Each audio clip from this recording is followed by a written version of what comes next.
Hey, we're into the third and final video.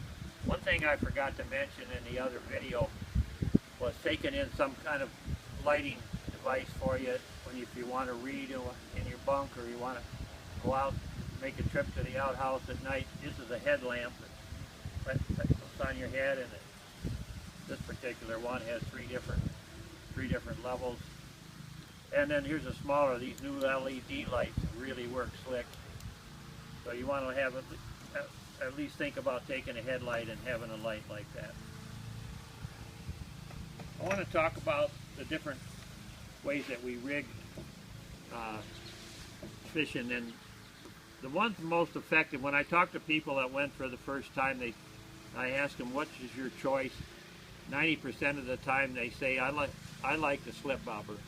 It was more fun with a slip bobber than it was with a jig pole. The jig pole is harder to fish. I'm going to show you how to do that when we get up there. But this is how you rig, this is what you need to rig a slip bobber.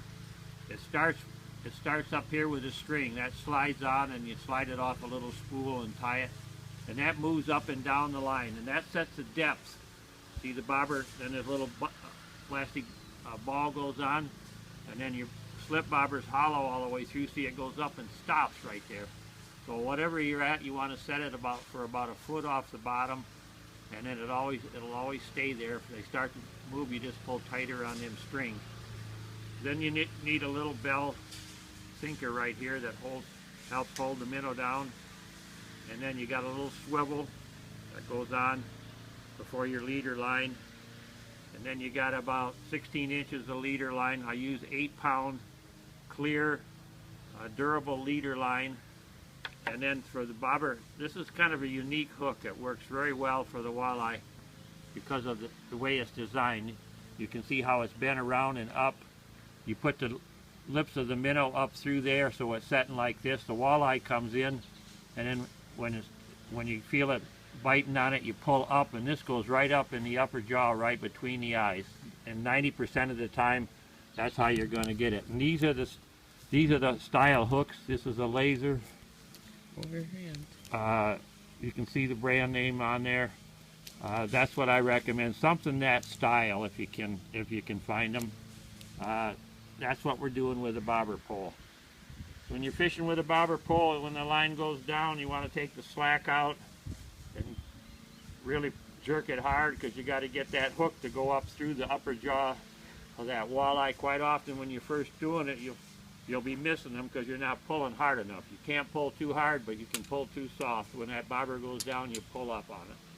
That's pretty much what you need to know on the bobber fishing. The other pole we want to set up with is called a jig pole.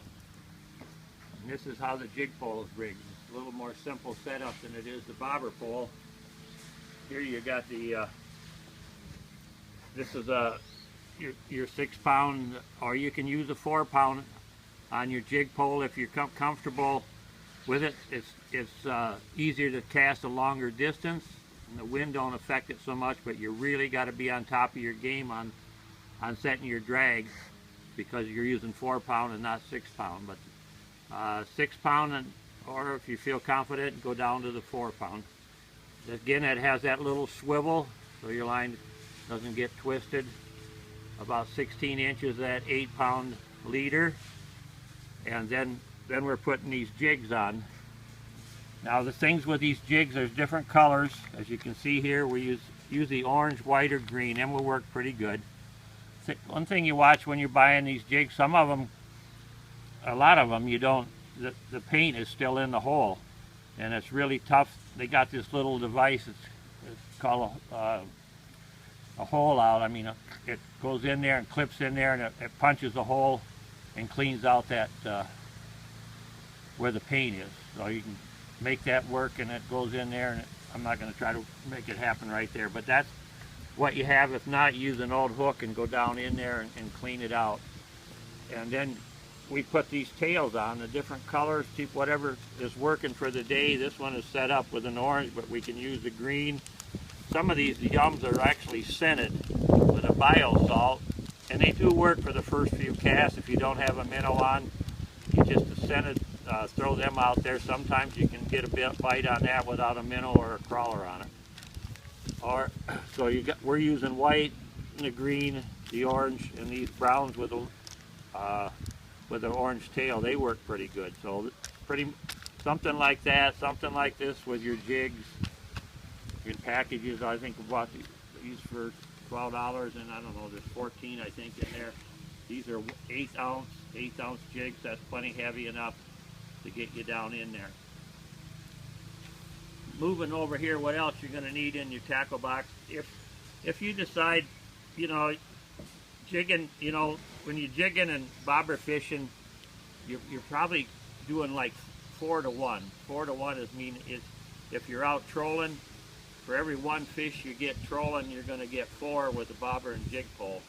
The time it takes to do 1 trolling. But a lot of walleye fishermen are dug in and they just want to troll with night crawler harnesses or walleye divers or rapalas, and that's fine if that's what you want to do. But our experience has been that you're going to catch many more fish with a bobber pole and a jig pole than that. But feel free to bring these things if you want to troll. Take a look around at the lake, and you can troll down around and out and around the islands, and that'll be it. Here's a little small tape measure you want to have in the boat. There's a size limit on your fish up there.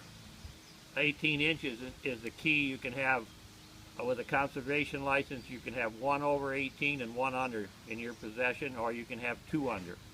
You can't have 2 over 18. And if you get a bigger fish, you want to kind of measure it, you got that.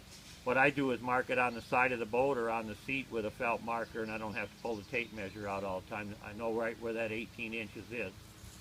So it's at least something to measure, or you can put that in your tackle box. These little small keychain things. You want a stringer in your boat. You only need 1 between the two tackle boxes. You only need 1 stringer. But you probably want 2 of these, 1 in each tackle. This is a jaw spreader.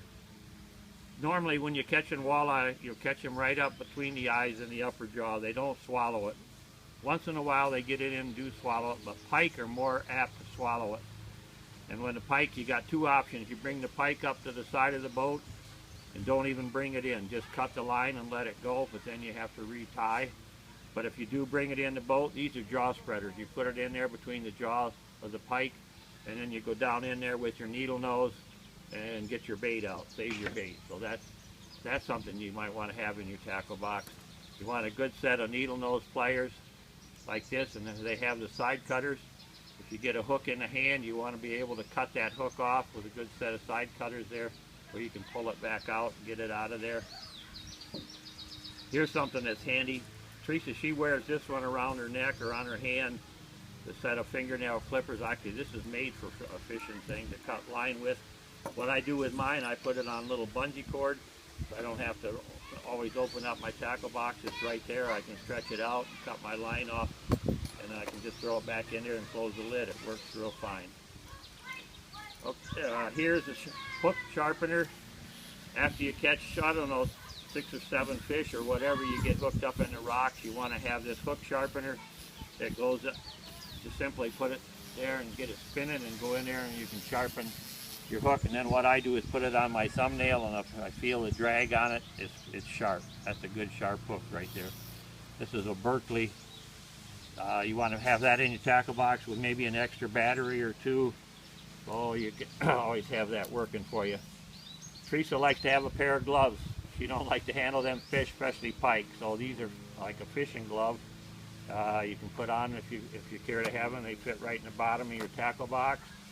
And if you need help with the seeing, you want to have a pair of glasses in there. If you want to have to tie your line and you don't have them on your Polaroid glasses, if you don't have bifocals at the bottom, you maybe want to carry a set of glasses in your tackle box to do that. So pretty much have covered what we're going to do. You don't need a real big tackle box. You got to have a few extra slip bobbers in there, and then you're going to have some tied up some jigs like this. Now these are plastic tubes I use for come with my golf tees, but what works if you can have a prescription tubes that you get a prescription in, something that so you can pre-tie your jigs with a swivel and your line and everything on it, and all you got to do is pull it out of there and retie. It saves a lot of time trying to, so that's one less knot you have to tie, and they're all in a container. Like I say, a prescription tube, anything that you can find in the individual. For the jigs, I would say you need at least six of these tied up ahead of time in your tackle box, because you're going to get hung up in the rocks. It just happens, and then you have to break your line and you have to retie. So if you have to retie, you got these already made up and they're in your tackle box. For your slip bobber, you do one and the same thing, but you're just doing the swivel and the line and this style hook. You have them tied up and put in a tube like that too. So it really helps out when you get hung up or you break the line. Very seldom do you get hung up with a slip bobber. Once in a while it drifts into the rocks if you're not paying attention to where the wind is blowing it. And then usually you can drive the boat over there and pull and you can get it out. On the jig, it gets hung up and you just got to break your line and retie. That's just part of fishing, because the fish are hanging out where the structure is, and then when you're casting right up in the structure, you're going to get hung up once in a while. That's just part of fishing. I think I pretty much covered everything.